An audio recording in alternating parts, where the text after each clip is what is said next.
Hi, this is Greg Maxwell with Amicus Settlement Planners. Today I want to talk a little bit about the difference between a special needs trust and an ABLE account. So you've probably heard about both, and they both essentially do very similar things, but there are some key differences. So first of all, with a special needs trust, the requirements for a client to be eligible for a special needs trust are essentially as follows. Number one, they need to be age 64 or younger. Number two, they need to have been deemed disabled, and generally that means that they're either receiving SSI benefits or SSDI benefits.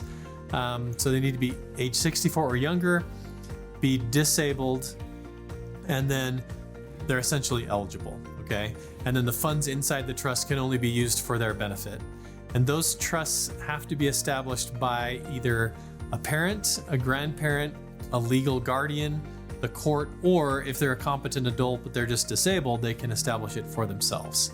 So that's who's eligible for a special needs trust. For an ABLE account, the eligibility requirements are a little bit different.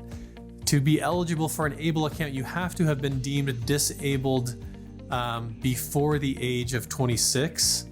And so if your client falls into that category, if they're disabled anytime before that, then they are eligible for an ABLE account.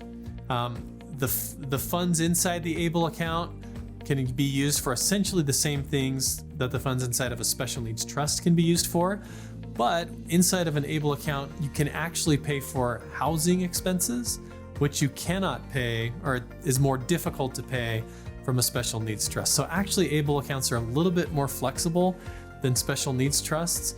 And so anytime we have the opportunity to fund an ABLE account, even if it is in conjunction with a special needs trust, we like to do that just because it gives us a little bit more flexibility in terms of what we can use the funds in those accounts for to benefit the beneficiary. So if you have questions about those, or if you have clients that may benefit from either or both, give us a call. And again, the purpose of either of these, of course, is to preserve SSI and Medicaid eligibility for your clients. So give us a call and we'll talk through with you.